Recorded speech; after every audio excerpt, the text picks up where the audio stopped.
Hi, my name's John, and before I talk about today's project, I'd like to tell you about my first trip outside my house in a long, long time.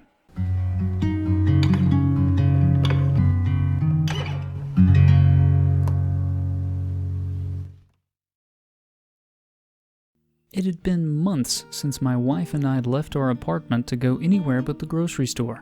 But since the number of COVID cases had been declining for a while, we decided to take a small risk, and around lunchtime on a Tuesday, we headed into Tokyo.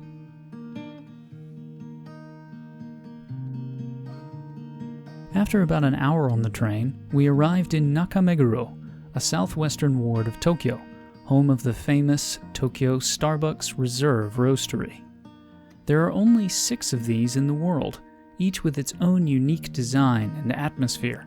The Tokyo Roastery centerpiece is a giant hammered copper cask surrounded by copper sakura blossoms, a tribute to the famous Japanese flowering cherry tree. Each floor is home to its own set of baristas, each who specialize in coffee, tea, or mixed drinks. My wife and I each got one of our favorite drinks and desserts to share. We've been to this roastery once before, and the only repeat was this: the whiskey barrel-aged cold brew, something this roastery is famous for. It's easily the best coffee I've ever had. Nothing else even comes close. So naturally, once I finish it, I always wish that I had more. This visit, something was different. The coffee beans were for sale. And so, of course, I got some.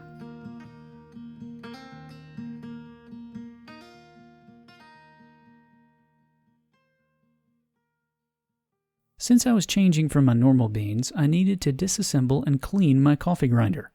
I thought I'd take this opportunity to show you how it fits together. Once all the pieces were dry, I began reassembling. I started by putting the plastic guide into the inner burr. This piece protects the inner burr and has clicks to help determine the grind size, but more on that in a minute. Here's the inside of the grinder body. This is the rod that twists the inner burr. This is the outer burr. And it fits into the bottom of the grinder like this. The inner burr then slides on the rod like this. It only fits one way. This piece here then screws on, tightening the inner burr against the outer burr. Do you hear that clicking? That's how the grind size is determined. Once the 2 parts of the burr are closed together, I loosen the last piece, listening for 10 clicks. Each click represents a specific distance between the 2 parts of the burr, and the distance between the 2 parts of the burr is what determines the size of the coffee grounds.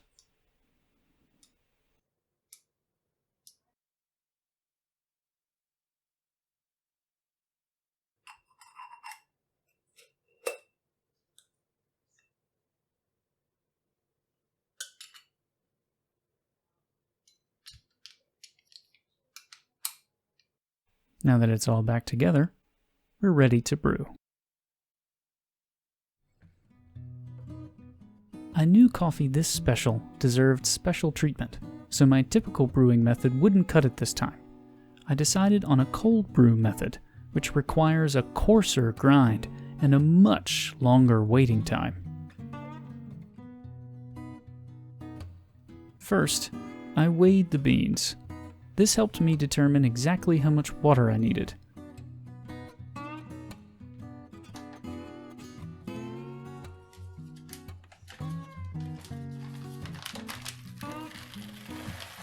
I decided to do a 14-hour room temperature brew with 1,200 milliliters of water, or about a 1 to 12 ratio of coffee to water.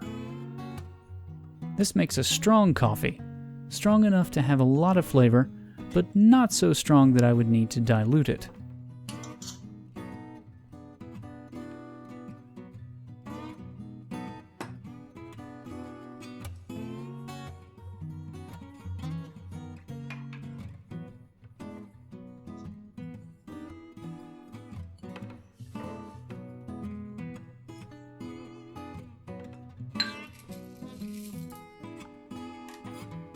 My coffee grinder only holds about 20 grams of beans at a time, and this was just over 100 grams, so I had quite a bit of grinding to do.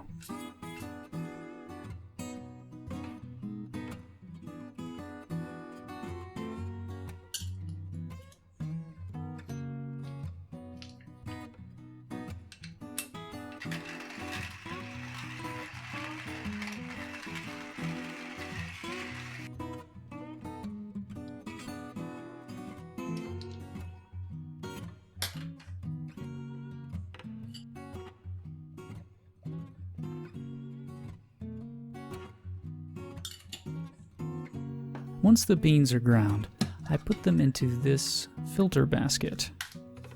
This basket fits inside the Mizudashi pitcher, which I'll talk about in a few minutes.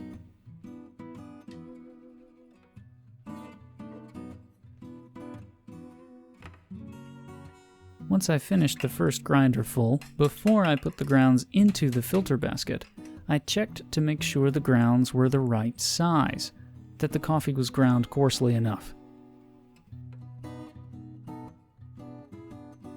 This looked pretty good to me, and you can see it here. And so I dumped the first of the grounds into the filter basket.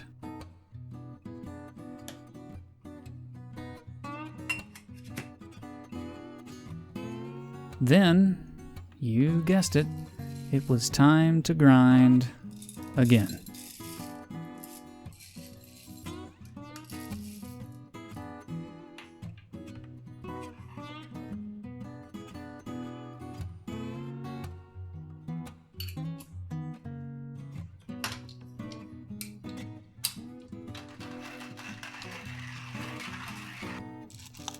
And then, again, more grinding.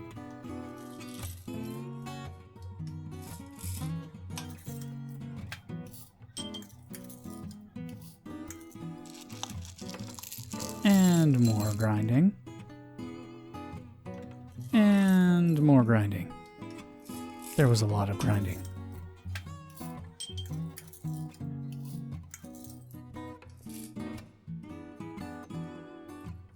I finally made it to the last hopper full.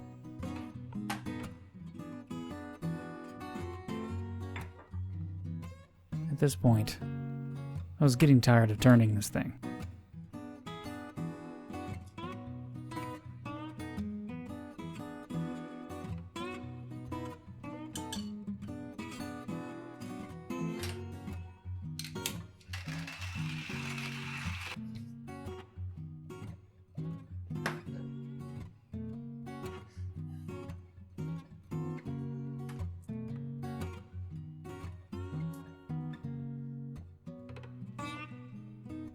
Once I finished the last grind, I dumped the last of the grounds into the basket.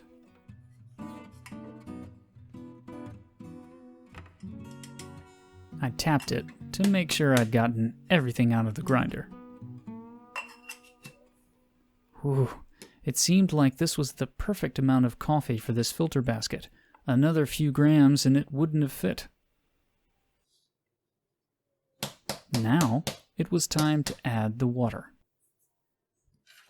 I decided to use bottled water instead of my normal method of using the water from my tap. Here in Japan, like in the US, the water from the sink is clean and safe to drink, but I wanted to make sure the taste of the coffee came through and nothing else. I got this bottle at 7-Eleven, an iconic convenience store here in Japan.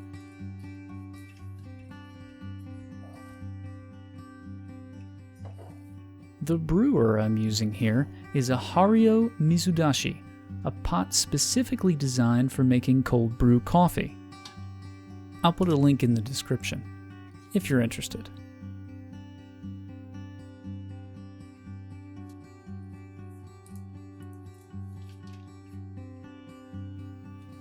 I'm measuring my water here to ensure that I've put in exactly 1200 milliliters.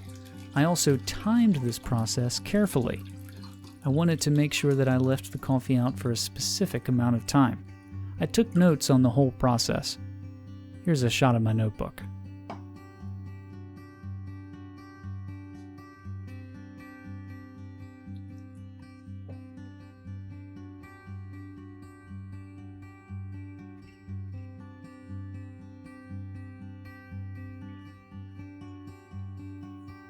As it is with anything worth doing, this took a while.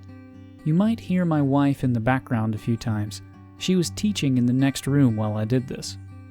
It's been a very interesting few months for us. We've both been working from home this year.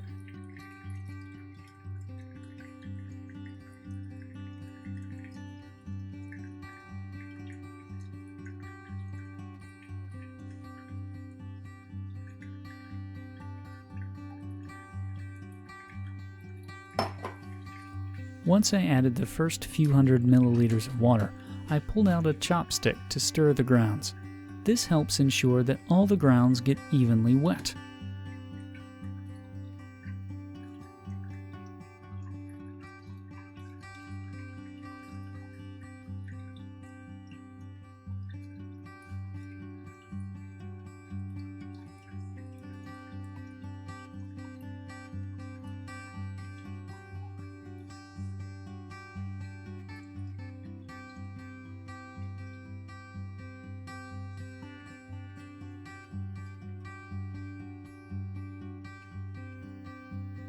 If you look carefully, you can see a lighter color. That's the grounds releasing carbon dioxide gas. This is oftentimes called blooming the grounds. Blooming is an important process when brewing coffee. Carbon dioxide has a sour taste, so you want to let as much of that gas out of the coffee grounds as possible. This is why over the next minute or so, you'll see me add water, stir, and wait. I'm letting the coffee bloom.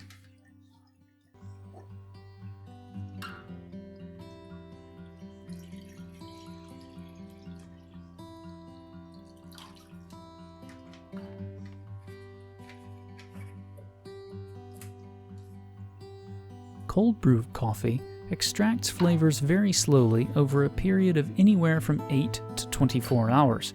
With the recommended time depending on your choice of grind size and temperature. For a faster brew, you want to grind your coffee very small or fine and leave it out at room temperature for only a few hours. This is faster, but won't have as full of a flavor as a brew that's ground coarsely and left in a colder temperature for a longer period of time. A 24-hour brew would be very strong, and you run the risk of getting some bitter flavors this way. I chose a middle-of-the-road approach with my brew.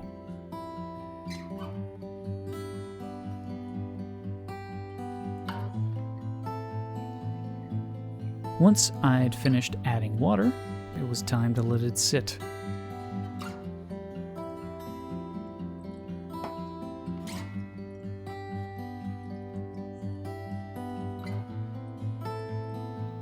And sit.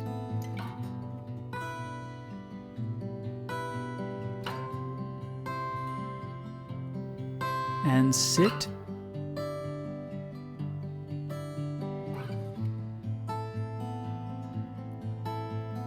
And sit.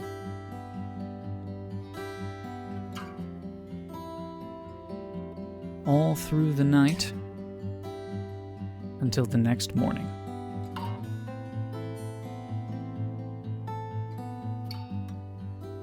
Once the morning came, it was time to give it a try. It was amazing. I hope you enjoyed watching this video as much as I enjoyed making it. Even more so, I hope this inspired you to try cold brewing for yourself. If you have any questions, please feel free to leave me a comment below. I'll see you all next time.